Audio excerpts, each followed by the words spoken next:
kita memulai pada pertemuan hari ini, kita terlebih dahulu berdoa agar ilmu yang kita dapatkan bisa bermanfaat dan berkah. Berdoa, dipersilakan. Selesai. Saya absen terlebih dahulu. Bagas Triarianto. Saya, Bu. Windiantika. Hadir. Oke. Pada pertemuan kali ini akan membahas sistem pencernaan, lanjutan dari materi kemarin. Kemarin udah materi tentang sistem pencernaan subbab makanan, macam-macam karbohidrat, lemak. Pada pertemuan ini akan membahas tentang organ pencernaan makanan pada manusia. Baik, sebelum lanjut ke materi yang lebih detail, saya ingin mengetahui kemampuan kalian terkait organ pencernaan makanan, urut ya, dari nomor 1 sampai nomor 6. Organnya saja, nggak usah sama fungsinya, ntar akan di selanjutnya. Ada yang mau mencoba untuk menjawabnya? Saya, Bu. Oke, silakan. 2 tenggorokan, 3 lambung, 4 usus halus, 5 usus besar, 6 anus. Ada yang mempunyai pendapat lain atau menyanggahnya? Tidak, Bu, itu sudah betul semua. Oke, bener ya ini ya, yang dijawab oleh Windy. Nomor 1 itu rongga mulut, 2 itu kerongkongan atau esophagus, 3 itu lambung atau ventriculus, 4 itu usus halus, 5 itu usus besar, dan 6 itu anus. Langsung ke materinya ya. Yang pertama itu ada rongga mulut. Bisa dilihat di gambar yang saya tampilkan. Rongga mulut ini ada bagian-bagiannya pastinya. Yang pertama itu ada gigi atau dental ya. 2 itu ada lidah atau tonge. 3 itu ada kelenjar air liur yang dihasilkan ya. Nah, di dalam rongga mulut ini itu akan terjadi pencernaan mekanik. Lidah dan kelenjar air liur itu dengan caranya dia akan menghaluskan makanan-makanan yang telah kita makan menjadi potongan-potongan yang lebih halus. Nah, di rongga mulut ini juga menghasilkan enzim amilase atau pitialin yang berfungsi untuk mengubah amilum menjadi maltosa. Yang selanjutnya itu ada kerongkongan atau esophagus. Kerongkongan atau esophagus itu bentuknya itu kayak pipa ya, pipa panjang di sini di leher. Dan fungsinya itu untuk menyalurkan makanan dari mulut ke lambung. Di sini tuh kerongkongan itu terdapat otot-otot. Otot-otot itu ntar nantinya itu akan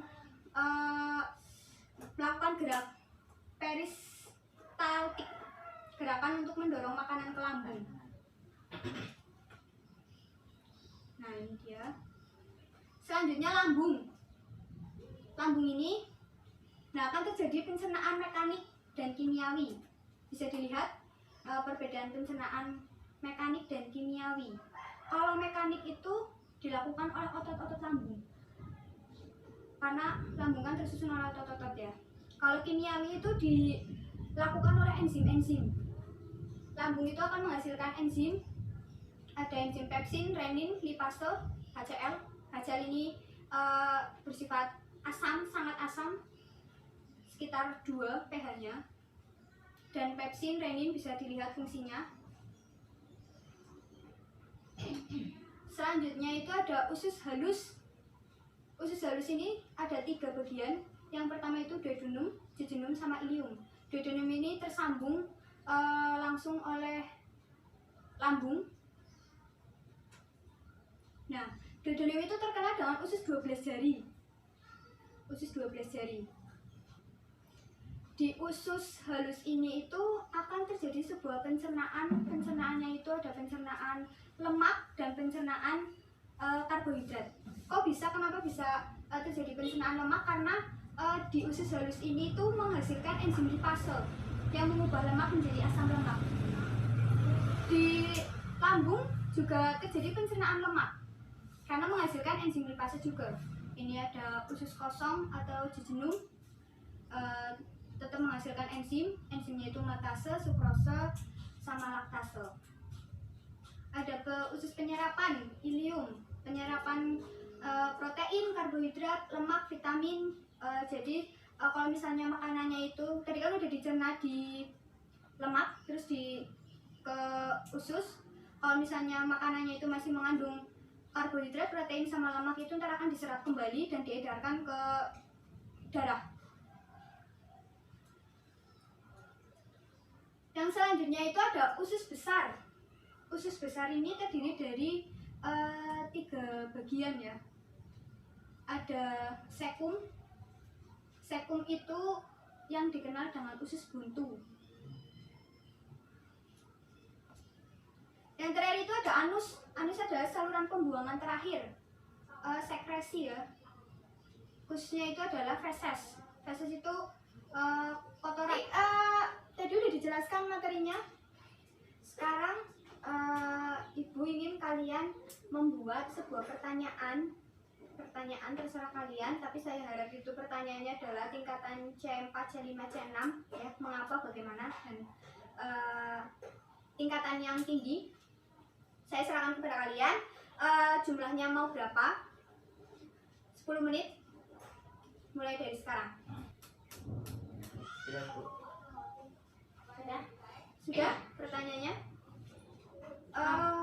Pertanyaannya disampaikan dan nanti yang akan menjawab itu teman kalian. Kalian menunjuk sendiri siapa yang harus menjawabnya, dan teman yang ditunjuk itu saya harap menjawabnya. Mulai dari Windy, coba. Pertanyaannya, apa fungsi dari usus buntu? Oke, pertanyaannya untuk siapa? Bagas. Bagas, silakan menjawabnya. Yang saya tahu, usus buntu tidak memiliki fungsi khusus dalam sistem pencernaan. Usus buntu tidak memiliki fungsi khusus dalam sistem pencernaan. Selanjutnya, pertanyaan dari Bagas, coba tolong sampaikan, dan untuk siapa? Mengapa pencernaan lemak tidak dimulai dari mulut? Pertanyaan untuk Windy. Windy, silakan. Setahu saya pencernaan lemak tidak terjadi di mulut karena di mulut tidak menghasilkan enzim yang dapat memecahkan lemak. Oke. Di mulut tidak terjadi pencernaan lemak karena di mulut itu tidak menghasilkan enzim yang mengubah lemak menjadi asam gliserol. Oke. Saya sedikit meluruskan jawaban yang kalian sampaikan. Jadi tadi ada pertanyaan tentang fungsi usus buntu. Jadi fungsi usus buntu itu tidak mempunyai fungsi khusus di sistem pencernaan. Tetapi saya baca di sebuah artikel bahwasanya usus buntu itu berfungsi untuk sistem kekebalan tubuh. Karena usus buntu itu tersusun dari sel-sel limfosit. Selanjutnya tadi ada pertanyaan terkait pencernaan lemak. Pencernaan lemak kenapa tidak terjadi di mulut? Karena di mulut itu tidak menghasilkan enzim lipase. Tadi udah ada materinya. Enzim lipase itu adalah mengubah lemak menjadi asam lemak, sehingga terjadinya itu di organ-organ yang hanya menghasilkan enzim tersebut, yaitu ada lambung, pankreas, serta usus. Jadi saya simpulkan pada materi kali ini, sistem pencernaan itu terdiri dari organ rongga mulut, kerongkongan, lambung, usus halus, usus besar, dan anus. Untuk pertemuan selanjutnya itu ntar akan membahas tentang kelenjar sistem pencernaan serta kelainan sistem pencernaan. Saya beri tugas kalian untuk membaca materinya terlebih dahulu.